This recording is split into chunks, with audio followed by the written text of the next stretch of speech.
Der Spiegel will mit den Vorurteilen über die Grünen aufräumen. Speziell wird über das Vorurteil, selbst keine abgeschlossene Berufsausbildung, aber den anderen das Leben diktieren wollen, gesprochen. Frau Lang fragt sich, wieso sich diese Vorurteile so hartnäckig halten. Ist das Satire? Will sich der Spiegel etwa über Frau Lang lustig machen? Mehr über den Artikel und das wirklich harte Arbeitsleben von Frau Ricarda Lang gibt es jetzt. Moin, ich bin David, es geht los. Ich bin über den Spiegelartikel heute zufällig auf X gestolpert und habe natürlich sofort kommentiert, was auch gut ist, denn die Kommentarfunktion war nur einige Minuten später deaktiviert worden. Und der Artikel oder der Post auf X lautet wie folgt: Selbst keine abgeschlossene Ausbildung, aber den anderen das Leben diktieren wollen. Die Vorurteile über die Grünen sind so falsch wie verletzend. Dennoch fragt sich Parteichefin Lang nun, wieso sie sich so hartnäckig halten. Das ist wirklich unglaublich. Ich habe echt gedacht, das ist ein Satire-Account, aber nein, es ist tatsächlich der Spiegel. Ich habe einen Kommentar geschrieben und wie ich schon sagte, ein paar Minuten später, wenn man auf Kommentar verfassen geklickt hat, wer kann antworten? Accounts, die der Spiegel erwähnt hat, können antworten. Das bedeutet, es gibt dort eine Whitelist, was wiederum bedeutet, dass nur Accounts, die der Spiegel irgendwann erwähnt hat, dort antworten dürfen. Alle anderen dürfen das nicht. Ich frage mich, wieso? Nun, das wird uns allen klar, wenn wir uns einmal ansehen, was in dem Artikel steht. Und zwar der Titel Häme über Regierungspartei. Grünen-Chefin Lang findet ihre Partei nicht ganz unschuldig an Vorurteilen. Aha, etwa etwas Selbsterkenntnis? Sollte sie tatsächlich mit sich selbst und ihrer eigenen Partei ins Gericht ziehen und darüber nachdenken, welche Fehler sie machen? Wir schauen einmal nach. Selbst keine abgeschlossene Ausbildung, aber anderen das Leben diktieren wollen. Die Vorurteile über die Grünen sind so falsch wie verletzend. Nun fragt sich Parteichefin Lang, wieso sie dennoch so hartnäckig sind. Und dann geht's auch schon weiter. Veggie Day, Klimadiktatur, Verbotspartei. Über kaum eine Partei werden so viele Vorurteile wie auch Falschmeldungen kolportiert wie über die Grünen. Okay. Kommen wir jetzt zu einigen der Sachen, die hier als Falschmeldungen geführt werden. Veggie Day, ja, die Grünen sind absolut dafür da, dass der Veggie Day eingeführt wird. Das ist ein Traumziel von Herrn Özdemir und ich denke mal, er möchte, dass der Veggie Day in Deutschland nicht nur in den Kantinen der Firmen, sondern auch bei uns zu Hause von Montag bis Sonntag läuft. Das bedeutet, er will uns auf vegetarische Nahrung umstellen. Das ist eines der erklärten Ziele der Grünen Partei. Die Verbotspartei? Nun, was ist die Partei, was sind die Grünen sonst als eine Verbotspartei? Sie wollen uns Bürgern, uns Menschen so ziemlich alles verbieten, was Spaß macht. Sie wollen dabei die Umwelt retten und auch das Klima. Mittlerweile wollen sie nur noch das Klima retten und sind dabei auch bereit, die Umwelt dafür zu zerstören, sie zu verschandeln mit irgendwelchen Windrädern, sie zuzupflastern mit Sonnenkollektoren. Bedenke dabei, wenn du die Umwelt mit einer Straße zupflasterst, dann ist das ein ganz schlimmes Verbrechen. Wenn du dasselbe Stück Natur aber mit einer Solaranlage zupflasterst, dann ist das wunderbar für das Klima. Du hast damit zwar die Umwelt genauso zerstört wie mit dem Stück Straße, aber darum geht es nicht mehr. Die Umwelt ist den Grünen absolut egal. Es geht hier um die Klimaideologie. Also, über kaum eine andere Partei werden so viele Vorurteile wie auch Falschmeldungen kolportiert. Stimmt das wirklich? Wir haben uns gerade angesehen, dass diese 3 Dinge, die dort genannt wurden, in Wirklichkeit wahr sind. Und es sind keine Falschmeldungen und es sind auch keine Vorurteile. Jetzt kommt das Hauptvorurteil, was dort am Anfang genannt wurde, nämlich die mangelnde Bereitschaft bei den Grünen zu arbeiten. Und das beginnt natürlich mit einer abgeschlossenen Berufsausbildung. Ist das etwa eine Falschmeldung? Ist das ein Vorurteil? Und warum wird Frau Lang dort ins Spiel gebracht? Ist sie ein gutes Beispiel dafür, dass es sich nur um ein Vorurteil handelt, dass es eine Falschmeldung ist?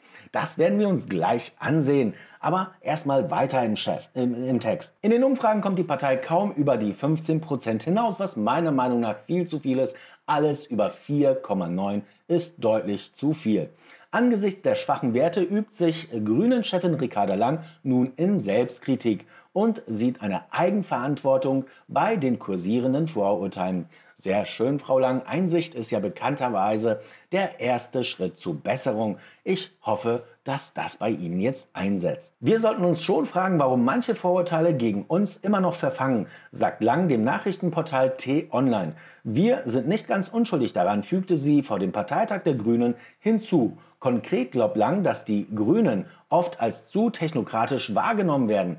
Richtig, die Grüne Partei erstellt ihre Politik nur auf dem Fundament von Wissenschaft und technischer Erkenntnis. Es geht hier gar nicht um irgendwelche grünen Träumereien. Es geht hier auch absolut nicht um die grüne Ideologie. Sie sind derart technikaffin, dass sie eigentlich die Partei des Fortschritts sind. Nein, die Grünen hören auf Wissenschaftler auch nur dann, wenn diese Wissenschaftler dem grünen Zeitgeist folgen und wenn sie die grüne Ideologie leben. Dann sind es die richtigen Wissenschaftler für die grüne Politik. In Wirklichkeit machen die Grünen doch nichts anderes als eine ideologiegetriebene Politik. Und das, was die Grünen in der Ampelregierung veranstalten, ist noch abgemildert. Wenn wir uns einmal die grüne Basis ansehen, die wollen wirklichen grünen Sozialismus. Die wollen die grüne Ideologie allen Menschen in Deutschland und später auch auf der ganzen Welt aufzwingen. Und das ist etwas, was ich und was sehr viele Menschen in Deutschland nicht wollen. Und deswegen ist auch das nicht wirklich ein Vorurteil. Es ist etwas, was die grüne Politik jeden Tag aufs Neue bestätigt. Es dürfe nie der Eindruck entstehen, dass wir über die Köpfe der Menschen hinweg Politik machen. Zum anderen habe ihre Partei die soziale Frage zu lange in den Hintergrund gerückt. Nun okay. Was sie sagt, darauf muss man achten, denn sie hat anscheinend ihre Worte sehr weise gewählt. Sie sagte, es darf nie der Eindruck entstehen, dass wir über die Köpfe der Menschen hinweg Politik machen. Das bedeutet, sie ist absolut dafür, die Politik über unseren Köpfen hinweg zu machen. Nur soll diese Politik so verpackt uns so vermittelt werden, dass wir das nicht merken. Aber da muss ich Frau Lang leider enttäuschen, denn die Menschen in Deutschland merken es. Wir sehen, was sie machen und wir verstehen, was sie machen und wir wissen, dass das, was sie machen, falsch und nicht richtig ist. Es ist etwas, was Deutschland Schaden zufügt und dem deutschen Volk Schaden zufügt. Und dann haben wir noch die soziale Frage, die die Grüne Partei zu lange in den Hintergrund gerückt hat. Das ist absolut lächerlich. Wir kennen doch alle die Migrationspolitik der Grünen und wir wissen alle, dass besonders in diesem Themenbereich die soziale Politik dort ausgesprochen stark ausgeprägt ist. Also es ist reiner Nonsens, das zu glauben. Aber wir wollen uns jetzt weiter anschauen, wie Frau Lang mit den Vorurteilen, speziell dem Vorurteil, was die fehlende Ausbildung bei den Grünen, besonders in der Bundespolitik angeht, wie sie damit aufräumen möchte. Und das sehen wir hier in diesem Artikel leider nicht. Es wird hier nicht angesprochen, es wird nicht thematisiert. Ich habe mir auch den T-Online-Artikel angesehen und auch dort steht nichts. Noch besser, in dem T-Online-Artikel habe ich nichts über die mangelnde Ausbildung bei den Grünen gelesen. Das bedeutet, dass sich der Spiegel dort das einfach ausgedacht hat als Aufhänger. Und es ist so lächerlich, weil es wirklich erscheint als Satire. Ich habe tatsächlich gedacht, wie gesagt, dass es Satire ist. Nein, ist es nicht. Sie meinen das ernst. Okay, jetzt wollen wir aber sehen, wie Frau Ricarda Lang mit diesem Vorurteil aufräumen kann. Und was muss man dazu machen? Dazu schauen wir uns einmal an, was Frau Lang in ihrem Leben so geleistet hat. Das sehen wir auf der Seite der Grünen und hier Ricarda Lang, hier ihre Vita. Sie kommt aus Vüllerstedt, ja. Seit Ricarda Lang 18 Jahre ist sie bei den Grünen. Bundesvorstand, Sprecherin, Bündnis 90 Die Grünen. Diese Arbeit möchte sie nun als Parteivorsitzende fortführen. Oh mein Gott, da steht weder etwas über ihre Schulbildung noch über ihre berufliche Ausbildung. Es steht auch nichts, was sie in der Wirtschaft jemals geleistet hat, was sie dort getätigt hat, was sie gearbeitet hat. Okay, das werden Sie wahrscheinlich vergessen haben. Vielleicht hat sie den Herrn Bundeskanzler Scholz gefragt. Okay, Ricarda Lang, Ihre eigene Seite über mich. Ja, 94 geboren. Ich bin Bundesvorsitzende des Bündnis 90 Die Grünen seit Oktober 21, Mitglied des Deutschen Bundestags. Politischer Werdegang: Februar 22 Parteivorsitzende und frauenpolitische Sprecherin Bündnis 90 Die Grünen. Seit Oktober 21 Mitglied des Bundestages. November 19 bis Februar 22 stellvertretende Bundesvorsitzende. Oktober 2015 bis November 2019 Bundesvorstand Grüne Jugend. April 2014 und September 2015 Sprecherin Bundesverband Campus Grün. Okay, hier steht zum Beispiel nichts, dass sie sich aufgestellt hat oder dass sie aufgestellt wurde zu der Wahl für das Europaparlament. Ich glaube, das war im Jahre 2019 und dort wurde sie nicht gewählt. Das ist etwas, was auch da in ihrem politischen Werdegang fehlt. Dann haben wir die Ausbildung. 2012 bis 2019 Studium der Rechtswissenschaften, also eine Rechtsgelehrte. Oh, Moment, ohne Abschluss. Das ist doch erstaunlich. 7 Jahre Studium ohne Ausbildung. Okay, aber sie hat bestimmt noch weiter. Nein, 2012 Abitur Nördlingen. Also gemäß ihrem eigenen Lebenslauf beinhaltet ihre Vita ein Abitur und 7 Jahre Studium ohne Abschluss. Und keine Arbeit in der Wirtschaft? Das kann es nicht sein, oder? Was kann man mit so einer Bildung denn erreichen? Das sehen wir hier unter Transparenz. Sie bekommt jeden Monat 10.323,29 Euro. Das ist voll zu versteuern, oh mein Gott. Und nein, sie bekommt nicht mal ein 13. Weihnachtsgehalt. Und Urlaubsgeld bekommt sie auch nicht. Ich finde das empörend.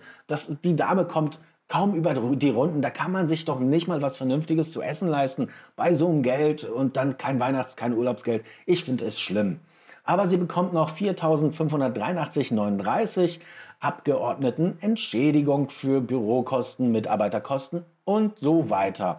Und dann bekommt sie noch höchstens 12.000 Euro davon zahlt sie Büromaterial, Geräte wie Laptops mit Zubehör, Schreibgeräte, Briefpapier, IT-Ausstattung. Das bedeutet, man muss sich jedes Jahr mit ein paar iPads eindecken, dann kommt man schon auf die 12.000 Euro und das Geld hat man auf jeden Fall in der Tasche für Büroausrüstung. Das ist natürlich sehr wichtig für Ihre Arbeit. Ich habe da absolutes Verständnis dafür.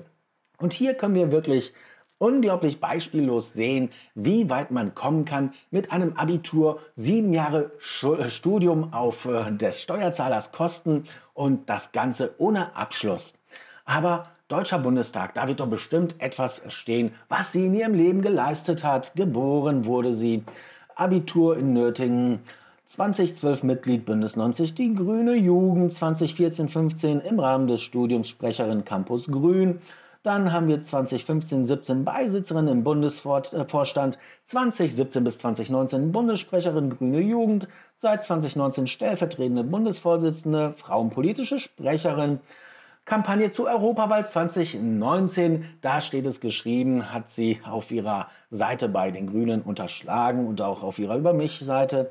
Aber macht ja nichts. Und sie hat noch etwas Besonderes geleistet. Sie ist Mitglied bei Verdi, ohne jemals in ihrem Leben gearbeitet zu haben. Das ist erschreckend. Also das ist wirklich sowas von lächerlich. Das glaubt man wirklich nicht. Also das war jetzt wirklich lustig.